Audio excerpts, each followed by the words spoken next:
Good afternoon and welcome. आप देख रहे हैं आज का बाजार जागरण बिजनेस के डिजिटल प्लेटफॉर्म पे। अगर हम बाजार की चर्चा करें तो आज slightly on a higher side market की ओपनिंग हुई, उसके बाद एक दिन का इंट्राडे हाई भी निफ्टी ने टच किया, लेकिन उसके बाद से ही बिकवाली देखने को मिल रही है। जो हायर लेवल्स है वो सस्टेनेबल नहीं हो पा रहे। सितंबर सीरीज का पहला कारोबारी सत्र है और ये माना जा रहा था कि सितंबर पर would be a good series for markets, पर अभी पहले दिन में ही इतना वॉलेटाइल मार्केट्स, तो यहाँ पे थोड़ा बहुत कंसर्न बढ़ते हुए। लेकिन आज जो सेक्टर मार्केट को सपोर्ट कर रहा है, गिरने पे गिर तो रहा है निफ्टी, लेकिन कहीं ना कहीं सपोर्ट कर रहा है इस गिरावट को भी, वो है BFSI segment. Banking and financial services segment में आज काफ़ी अच्छे मूव्स देखने को मिल रहे हैं, खासतौर पर PSU and private sector banks they holding up.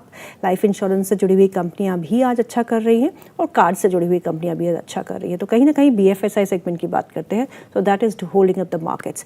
But IT में तेज बिकवाली है और दिग्गज heavy weights like Reliance Industries, your Larsen and Toubro, ये सब स्टॉक्स में आज गिरावट देखने को मिल रही है। So Nifty IT at day low, your Nifty is also at day low because of the sell off that we are seeing at higher levels. लेकिन आज अगर हम बैंक निफ्टी को देखें तो कहीं ना कहीं वहाँ पे थोड़ी बहुत रिवर्सल देखने को मिल रहा है एंड इट्स होल्डिंग अप 57,870 के आसपास के लेवल देखने को मिल रहे हैं। आधा फीसदी से ज़्यादा की बढ़त यहाँ पे है।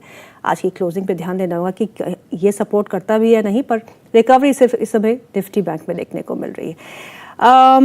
कुछ जो बड़ी खबरें आज मार्केट में थी, एशियाई बाज़ारों में थोड़ी बहुत वीकनेस देखने को मिल रही थी क्योंकि फ्यूचर्स डाउन थे। ऑयल के दाम जो है, क्रूड ऑयल के दाम जो है वो थोड़ा घटे हैं बिकॉज स्ट्रेट ऑफ हार्मोज को लेके कहीं ना कहीं ईरान और ओमान के बीच में बातचीत चल रही है।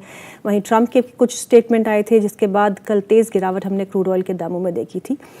ऑयल एक फैक्टर है जो हमें काफ़ी प्रभावित करता है। आज जो आईटी गिरा हुआ है और आईटी को लेके एनवीडिया के आज नतीजे हैं और पूरी दुनिया की नज़र जो है वो एनवीडिया के रिजल्ट्स पे होगी और वहाँ के नतीजों का impact clearly globally IT stocks पे ज़रूर देखने को मिलेगा। तो वो एक ट्रिगर मार्केट से हो सकता है। जीडीपी डेटा भी है यूएस का और प्राइस इंडेक्स डेटा भी है, उस पर भी हमारी नज़र रहेगी। बट यस, क्रूशल जो है वो है एनवीडिया की अर्निंग्स आज कैसी आती है, उसका इम्पैक्ट ज़रूर मार्केट पे पड़ेगा। चलिए, हमारे साथ बहुत ही खास मेहमान जुड़ चुके हैं, मिस्टर प्रदीप हल्दर, ही सीईओ पीएचडी कैपिटल। प्रदीप, आपका बहुत बहुत स्वागत है कार्यक्रम में। And first view on Nifty, September series का पहला दिन, क्या लगता है इस सीरीज़ में हमें कुछ उम्मीद रखनी चाहिए या नहीं? जी, गुड नून मैम, आपको एंड जागरण बिजनेस के सारे ऑडियंस को। सो एग्जैक्टली 24,278 के आसपास का भी निफ्टी चल रहा है। अगर हमने देखा लास्ट 3 हफ्ता हो गया, 3 हफ्ते से ज़्यादा टाइम निफ्टी 24,000 को होल्ड कर रहा है एंड कहीं ना कहीं जो रेसिस्टेंस, जो सप्लाई जोन था वो 24,650 के आसपास है। तो मुझे लगता है कि आज भी ये रेंज कंटिन्यू होने वाला है। मैं अभी 24,000 को एज ए स्टॉप लॉस मान के चल रहा हूँ। Okay.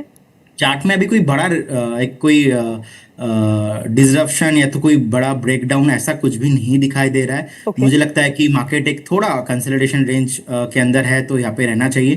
Compare to the bank Nifty का चार्ट बहुत बढ़िया है। इनफैक्ट बैंक निफ्टी अगर बाई चांस 58,500 एंड 550 का जो एक रेजिस्टेंस है, इसके ऊपर क्लोजिंग होने में सफल होता है आज, सो आज या कल में, सो एक बार बैंक निफ्टी में अब तो 60,000 तक का रैली पॉसिबिलिटीज है।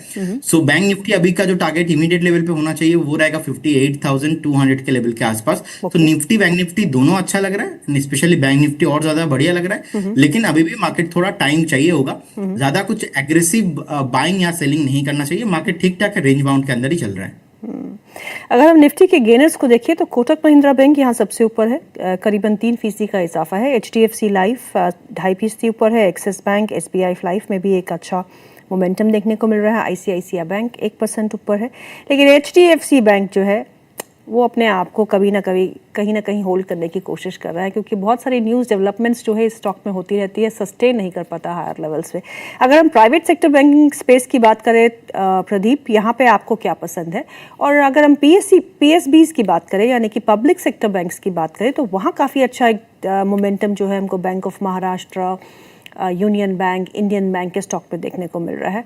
प्रॉफिटेबिलिटी के तौर पे भी पीएसबीज का परफॉर्मेंस जो है Q1 में काफ़ी अच्छा रहा है विज़ the private sector banks. So private sector banks में एक स्टॉक, पीएसयू बैंक्स में 2 स्टॉक्स, अगर आपको पसंद हो तो।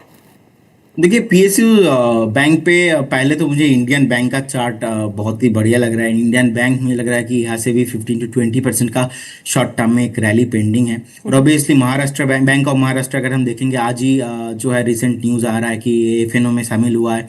अगर हम 2007 8 10 का 11 का एक हाई देखेंगे, 3 महीने का चार्ट देखना पड़ेगा। जनरली कोई देखते नहीं है 3 महीने का वीकली चार्ट।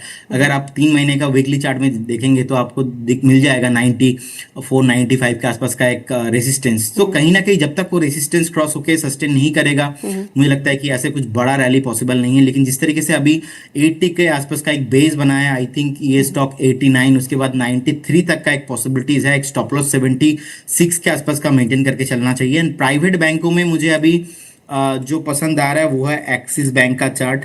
एक्सिस बैंक मुझे अच्छा लग रहा है। अभी इमीडिएट लेवल पे नहीं, थोड़ा यहाँ पे पोजिशनल अप्रोच रखना चाहिए, क्योंकि एक सपोर्ट जोन के आसपास ही आप देखेंगे ऑलमोस्ट 13 अप्रैल 2026 के आसपास 1210 के आसपास का लो था। और रिसेंट 3 अगस्त के आसपास भी 1212 1215 के आसपास का लो था। तो मुझे लगता है कि 1212 1212 will be the stop loss of the axis bank. And इसको स्टॉप लॉस मान के मैं कंटिन्यू करने के लिए रेडी हूँ। करेंट जोन से पहला टारगेट 1295, सेकंड 1360 तक 1360 तक का मुझे लगता है कि रैली कंटिन्यू होना चाहिए। सो एक्सिस बैंक मुझे अच्छा लग रहा है प्राइवेट में। बिल्कुल आपने सही कहा कि महाराष्ट्र बैंक की एंट्री जो है एफएनओ में हुई है, और 2 स्टॉक्स जिनकी एंट्री एफएनओ में हुई है आज से, उनमें है एथर एनर्जीज और सेजिलिटी। दोनों ही स्टॉक्स आज बजिंग है। सेजिलिटी में आज सुबह मॉर्निंग में जब मैं इसे ट्रैक करी थी तो 4 से 5% का इजाफा था। वहीं एथर एनर्जीज और ओला इलेक्ट्रिक हालांकि सेपरेट बात है, लेकिन एथर आज एफएनओ में आया है तो वहाँ पे काफ़ी अच्छा मोमेंटम देखने को मिला था। तो दोनों ही स्टॉक्स पे आपका व्यू, एक सेजिलिटी इस पर क्या करना चाहिए और एथर एनर्जीज? देखिए अगर हम सेजिलिटी का चार्ट देखेंगे तो कहीं ना कहीं आप देखेंगे 38 के आसपास का एक लो था। 38 नहीं टूटता है और 54 55 के ऊपर नहीं जा पाता है। 55 54 एक सप्लाई एक सेलिंग प्रेशर बन जाता है और 38 से 40 के आसपास का एक अच्छा बेस बनता है। तो आज जिस तरीके से थोड़ा बहुत उछाल देखने को मिल रहा है, मुझे लगता है कि जिनके पास पोजीशन है उनको कंटिन्यू रखना चाहिए। अगर मैं यहाँ से टारगेट की बात करूँ तो इजिली 14 to 15% का अपसाइड में देख रहा हूँ। 54 से लेके 55 ये एक सेलिंग जोन रहेगा। लास्ट 2 बार भी यहाँ पे सेलिंग प्रेशर देखने को मिला था। तो यहाँ पे आपको एक बार पार्शियल प्रॉफिट बुकिंग करने के बारे में सोचना चाहिए। और इथर एनर्जी ऑब्वियसली स्टॉक हम 600-700 से रिकमेंड करते हुए आ रहे, अभी भी बहुत बढ़िया अप ट्रेंड के साथ है। फ्रेश बाइंग जो नहीं लग रहा है, मुझे लग रहा है कि एक बार 1327 से लेके 1380 1327 1380 ये ओवरऑल एक बाइंग जोन रहेगा, बेस्ड वैल्यू जोन। इस वैल्यू जोन में आपको एक्यूमुलेशन करते रहना चाहिए। एंड अभी करेंट जोन से किसी के पास है तो बिल्कुल आप निश्चिंत होकर बने रहिए। स्टॉक का टारगेट मुझे लगता है कि 1850 से 2000 के ऊपर आपको आते हुए दिखाई देंगे। ऑब्वियसली ईवी का थीम है, गवर्नमेंट का यहाँ पे फोकस है। एंड मुझे लगता है कि फेज 1 का रैली अभी यहाँ पे हुआ है। नेक्स्ट 2 से 3 साल का होराइजन अगर कोई देखता है तो मैं अभी यहाँ से भी स्टॉक को डबल होने का हाई पॉसिबिलिटीज है। ऑब्वियसली क्वार्टरली रिजल्ट हमें ट्रैक करते रहना पड़ेगा, मैनेजमेंट का गाइडेंस ट्रैक करते रहना पड़ेगा, लेकिन possibilities compare to the other stocks मुझे बहुत हाई लग रहा है पर्टिकुलर स्टॉक में।